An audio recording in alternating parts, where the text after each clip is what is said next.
Everybody, Makoto here. Yeah, back with another episode of Katawa Shoujo here, and let's just get back to it and start the show. Not the episode. Okay, it's the first day. It's the first real look I get at the school at the other students. So I watch people coming out of the school, going towards the gate of the dorms. Everyone seems to know where they're going. And I still keep thinking that most of them don't look too special for being students at a special school. Then again, neither do I. Does that make me one of them? I forgot what voice I gave him. Okay, so I forgot what voice I gave him. One of us? I should go somewhere too to prevent me from getting lost. It's around dinner time, but I feel tired instead of hungry. The weirdness in me only grows as I towards the dorms. Set a little while away apart from the main building complex. There's a garden of sorts between the school and the dorm, savory flowers and that overbearing smell of fresh cut grass that fills the atmosphere. Oh my god, this school's high school is so awesome. And the scenery. Right now, it dawns on my tired mind that the smell feels novel because I haven't been outside at all for so long. The dorm building is big and made of red bricks like the others. It feels way too pompous for what it is, so I push forward going inside. It takes more than the necessary to fish out the key I was given from my pocket. Room 119. Despite the orientated exterior, the inside of the dorm is fairly new, functional, and boring. Just like the main building, the halls and doors are wide to accommodate wheelchairs. The same goes for elevators at the end of the hallways. I poke my head around the corner of the common room door. Inside, a few students are watching the television. One nods and gives a quick hello before turning back to the television, the TV. Oh my god. Seems that only the girls around here are sociable. I suppose this is perfectly fine with me. I climb the stairs up to the upper floor. Hear small corridors branch off from the main hallway. Each one of these minor halls seems to have a toilet and shower, as well as 4 rooms. About halfway down the hall, I spy room 119. 119. Well, the nameplate on the room adjacent to mine are blank. I guess there are 2 of us here. Light shine from below the door of room 117, so I knock lightly. Hello, is anyone home? From the inside here for a few moments, then clicking way more locks than I thought this door had. After the movement of the door squeezed open, a bispectacled boy is standing in the doorway. He is looking at me very intently through his extremely thick eye glass. I wonder what voice I give him. Who is this? Who is it? Ever got blind? No, at least not completely. Why would he have glasses if he was? He leans closer to me until our noses are almost touching. His breath stinks of garlic.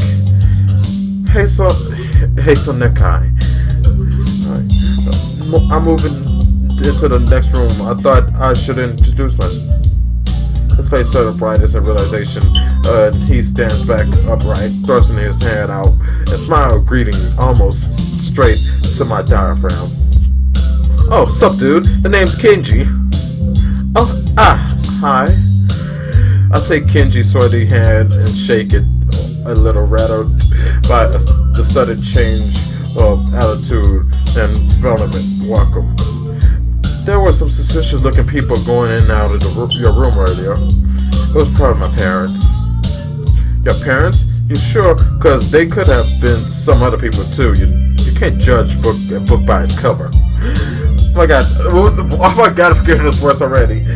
His out of place proverb is left hanging by between us awkwardly as I try to think of some way to respond.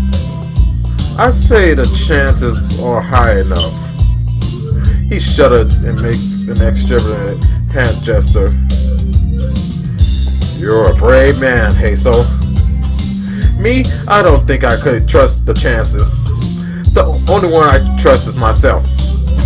Very, very great personality you have there, Kenji. Great. Does that mean I shouldn't get to know you either? He thinks about this for a while. A wise decision. Damn, you're smarter than you look. Probably. What do you look like? I hope not smart. He squints his eyes and leans closer again, but I lean back to dodge it. Dude, personal space. God, learn it. Personal space. Never mind. Never mind. It doesn't matter. With that, he turns, fumbles around for a moment and searches of the door handle and shut the door behind him. I slide the key into my lock of the door marked 119. Bleak beige walls, white linen, and a desk made of some type of light wood, ugly curtains. It's one room, impersonal, like my hospital room was. My bag was sitting at the foot of my bed, looking a lot emptier than they did this morning. The closet is sitting open, stocked with my clothes. Also, it seems that there are a number of school uniforms hanging there as well. A note is pinned onto one of the sleeves of the shirts. Hi, Hichan. We've unpacked your things and made your bed. They said that if these don't fit, then you should go to the office tomorrow. If you don't have any problems, you could always call us. Love, Mom and Dad. To be honest, I'm just gonna stop right for a moment. I like the soundtrack. The music is absolutely good for this game. I just like it. Well, at least I don't have to worry about unpacking. I'm kind of hope I would have. Then there would be something to do. It's still too early. I put the note down on the desk and lie down on my bed, feeling drained.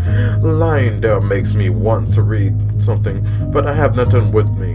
I wonder if the hospital conditioned me for what I wanted to read whenever I have nothing to do. A restless urge just keeps growing until I have to stand up. Maybe it's stress or something. I was pretty nervous about it before coming, and for the entire day too. I still am, I think. Damn, I have to distract myself somehow, so I won't be this unnaturally all the time. Tomorrow I should go borrow some books from the library. Yeah, I'll do that. But for now, the bottle of medicine neatly arranged on my night table catches my eye. I pick up one and shake it just to hear the contents rattle inside, and then read the glued on pharmacy label.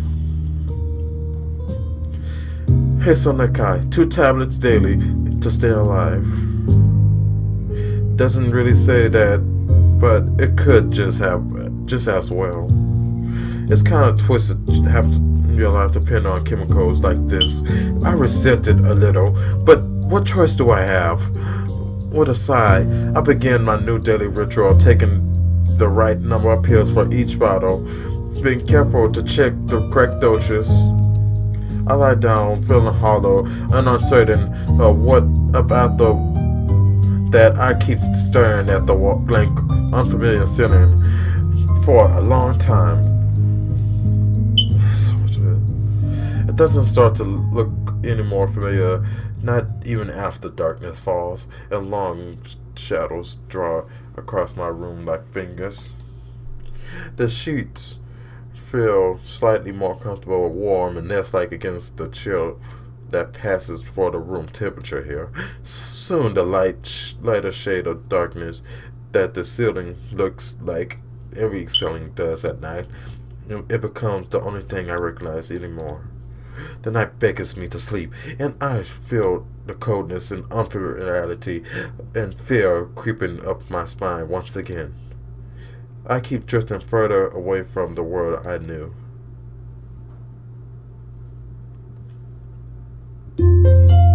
Gotta like the cutscene.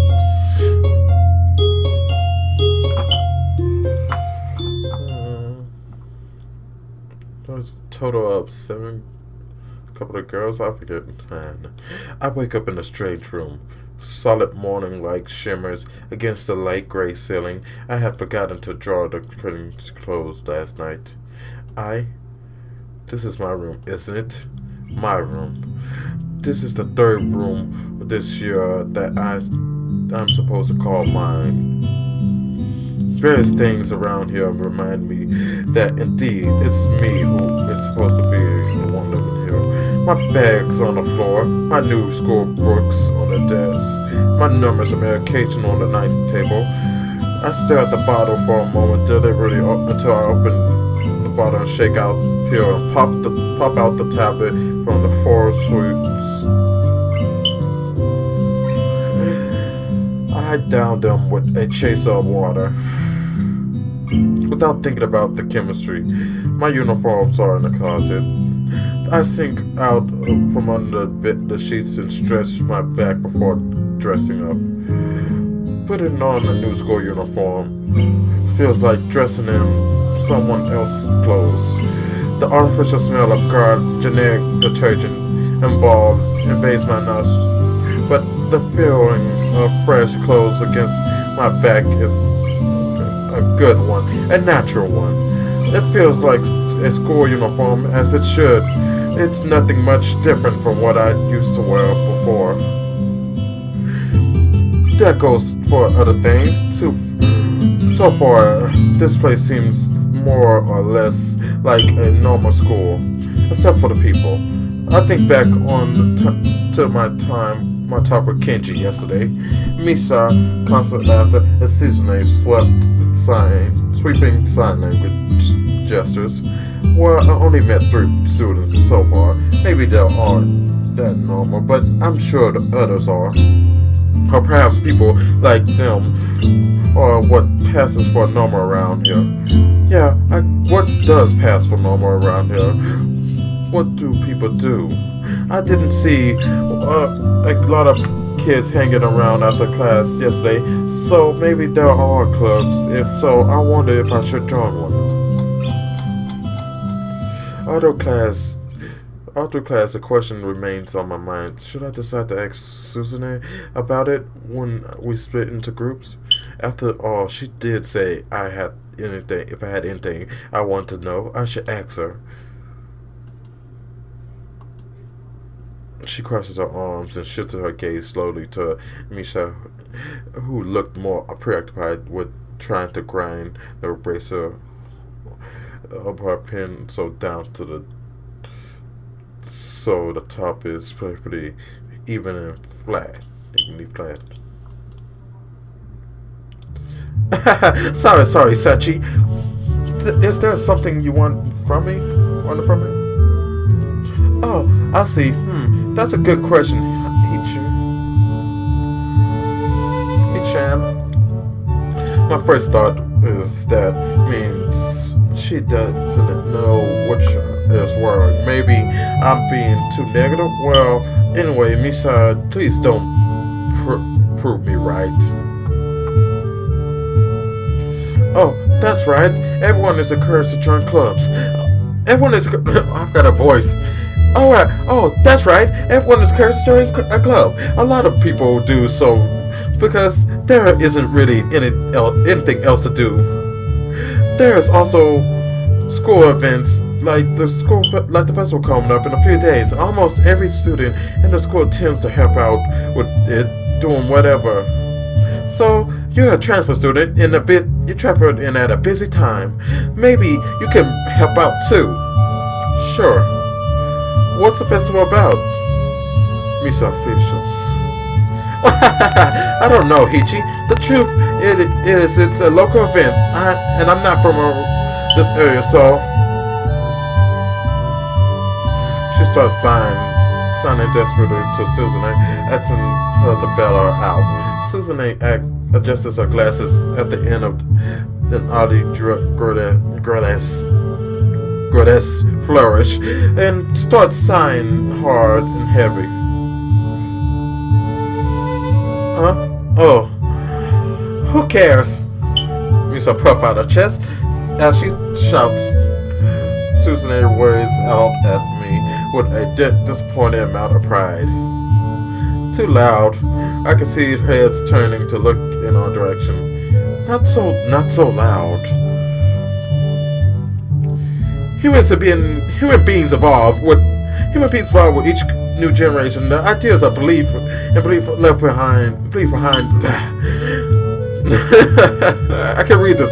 The ideas and beliefs behind a festival is inevitable, changed with time. Now it's all about delicious fried food and amusing little games that you play to win prizes. Ha ha ha.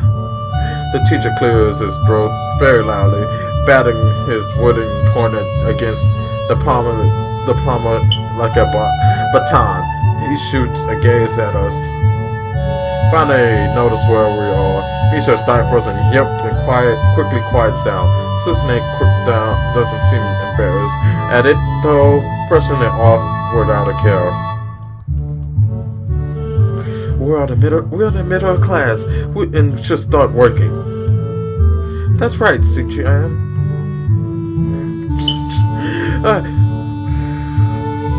What? That's right. He-chan, are you asking because you're interested in joining a club? It could have been my eyes playing tricks on me, but I think I saw a suspicious glare exchange between them. Misha's tone has also changed, although it doesn't. Does that ever other way anyway? Although it does that every other way anyway. Yeah, I was thinking about it.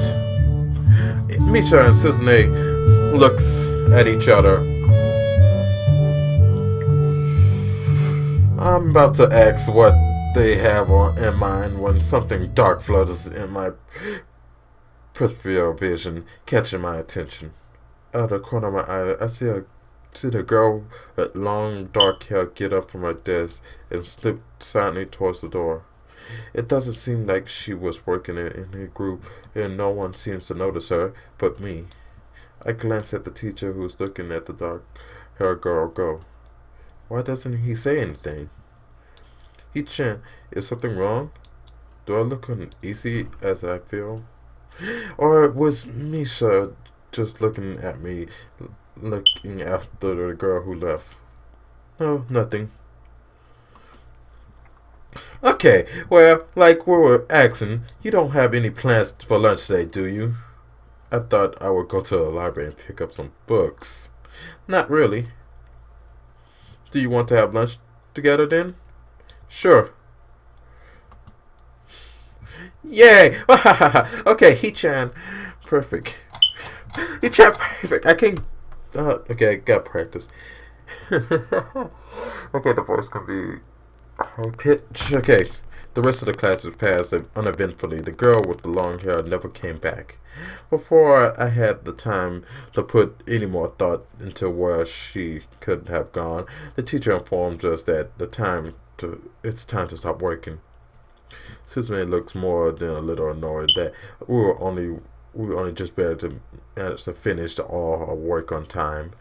I'm just glad we finished it all. It's not a contest or anything. Yes, it is, He-chan. Impossible! Really? Really? I I noticed this before, but it's kind of funny how Misha always moves her hands and sighs only everything she says. But what any more else she's saying? Given but what anyone else is saying at any given time, obviously it must be so Suzune can understand it. Her eyes darted back and forth between Misa's hands and me. I don't know who I'm supposed to be looking at. I'm talking to Misha, but that might be wrong. Maybe I should face Suzune. I used to looking in the direction of the person whose voice I hear, but really,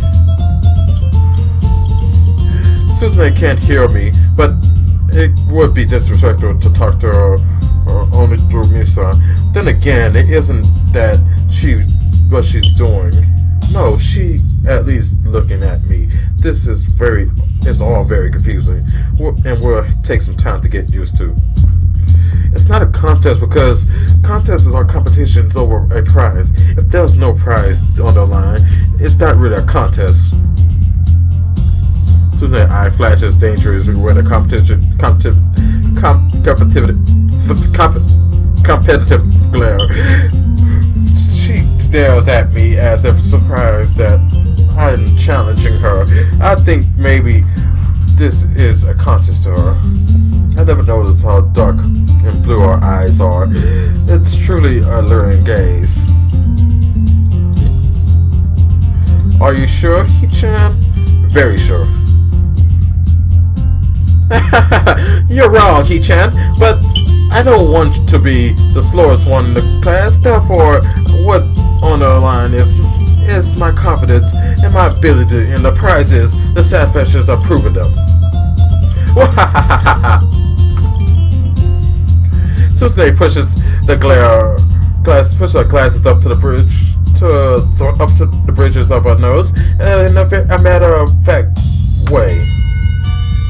I argue more, but the bell rings, and she quickly gets up and picks up her bag, looking at me unexpectedly. I had almost forgotten that I was supposed to have lunch with them. Where do you want to eat? The cafeteria. That's so plain. Okay, let's go. Plain. Well, I guess. At my old school, I like to eat outside near the back of the building. It was a good spot, but I didn't find it until near the end of my freshman year. I wonder if there was a certain place to eat here. Make sure it's simply to imply as much. Suzune and Misha pulled me towards the cafeteria with a surprisingly not packed. Maybe some students favored eating in classroom or outdoor. I saw some of my classmates have bunch lunches. After we finish eating, Mesa picks up where we left off earlier. So He-chan, you wanted to know about clubs and stuff, right? Right, Si-chan? Okay, I guess it makes sense at first. Exchanging looks and nods and confirmation, they turn to face me again, and Misha straightens her posture as if she is about to deliver a speech.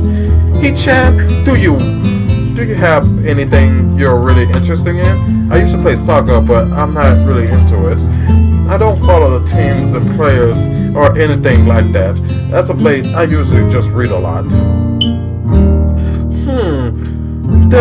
There's a book club, right, Citron? Right, but it seems like they are all the memories they could possibly have right now. Sorry, He-chan. It's a really popular club. Okay, but more to the point, He-chan, does this mean that you don't have anything already in mind? Not really. Good, great, that's great, He-chan, really great. Ha ha ha. Why is it great? Why is it so great? No reason. Well, He-chan, other clubs and the upcoming festival, there's one other thing. Student council.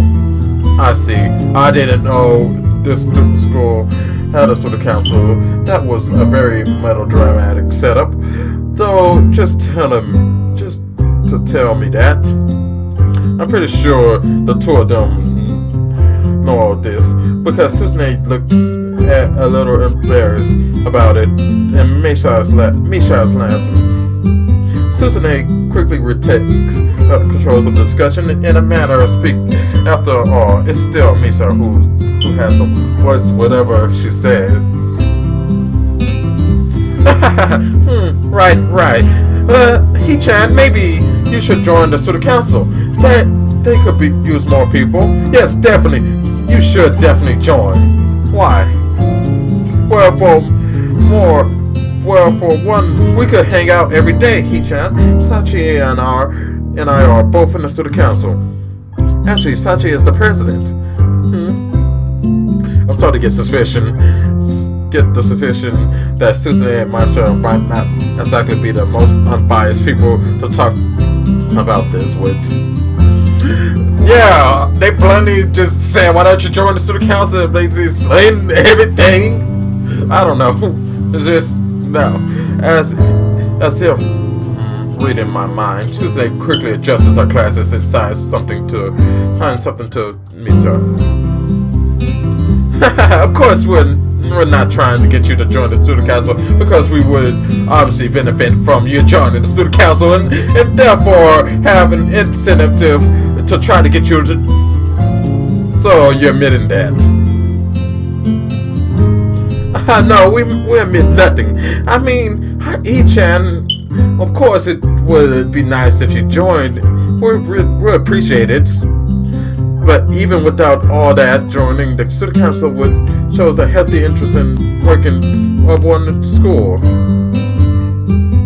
Yep, it's true, He-chan. Besides, don't you want to spend time with us after school, He-chan? I can't tell if she's been genuine, or if this is just really good acting. Both of them seem to be trying hard to look their cutest, although they are already pretty cute to begin with. Well, so it's settled then. Welcome to the student council, He-chan. Wait, no! Aw, see, Sachin? Of course it wouldn't go so easy. Yep, that's right. Though it would be boring if we wouldn't. That's movie. Oh well. C-chan owes me candy now. You both were betting on it? Hey, my life is not a game here. Seriously, you can't just bet my life down, join the student council, just because you said you recommended it and y'all both basically pointed towards it. God. Well, Susanne seems very intrigued by this. When Mesa signs it to her, the suggestive glint returns to her eye. Well, that's interesting, He-chan. Let's play a game. That's not what I said. How about rich man, poor man, He-chan? If you lose, you have to join the student council. No, absolutely not. Why not? Well, because you two both have the same incentive, and therefore the same goal, which is to get me to join the student council, right? Yep. Yeah, that isn't my goal, but what this means is both of you can team up, and I'll be at a clear disadvantage, so will have to decline. Hey, Chan, I'm very offended. Are you saying that you don't trust us, and that we would pull something so disingenuous? That makes me sad. Sorry. It's hard to tell where the Susanne influence ends and Misha's thoughts begin. In order to atone for hurting a young girl's feelings, you should definitely join the student council. You should definitely join. I'm sorry, I gave that a word. No. How about a game of paper football instead of rich man, poor man? Paper football? Yeah, it's a game they play in America. It's a game they play in America. You make a paper triangle and then you try to shoot it past goalposts. That's the other player makes the finger with the fingers. Isn't it cool? It's the ultimate form of competition between two people, He-chan. And it's also played by elementary and middle school children, Sachi. That means it's a game that really separates the boys from the men. More like the boys from the side of the older boys. Anyway, I'm not going to play that either. Just the fact that you know about it means you're probably surprisingly good at it. yeah, that's true. How did you know, He-chan? Susan frowns at Misha, telling me that she probably wasn't supposed to admit that so readily. I want to say that I'm happy with the attempt to get me to join her. I want to say that I'm happy with the attempt to get me to join the student council, but I'm a little curious about what the student council does here. I've never been on one before, or even known anyone who was a member, so it's interesting me.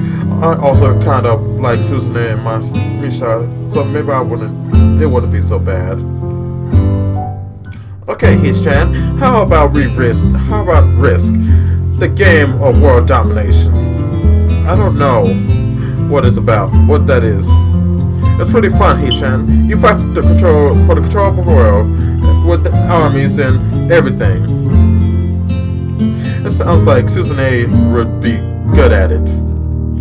If you want to play, we can play after school. Really, Si-chan? We can play just for fun. Si-chan hasn't played in a while. Hasn't played in a long time. So, if you want to, there's no strings attached. Well, okay. Perfect. We'll see you after school in the student council room. Then, Si-chan? Wait, why there? Because that's where we keep the game. I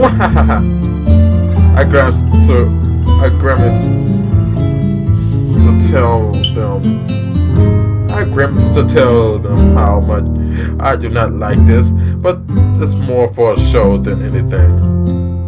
So in the end I agreed, but only after getting Susan acknowledged that I don't mean anything concrete just by accepting to take a look around and play a game with her.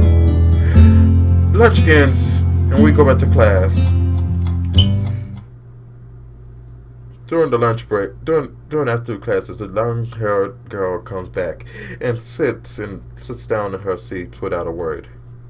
Again, no one seems to notice her, or if they do, no one says anything. I want to ask Misha about it, but I don't want to be nosy. Well, I'm going to end it up here for today. And if you like this video, leave a like, comment, and subscribe down at the bottom of the video. Leave a like, comment, subscribe to the video. If you're not subscribed to if you want to check out the first video of this game, I'll leave a link in the description and probably annotation at the end of the video. Whatever future me decides to do, but definitely there'll be a link to the first episode of the series down in the description, and links to other playlists. My other playlists is good as which I'm gonna get around to the finishing someday. And like always, stay awesome, Otakudos, and Makoto signing out.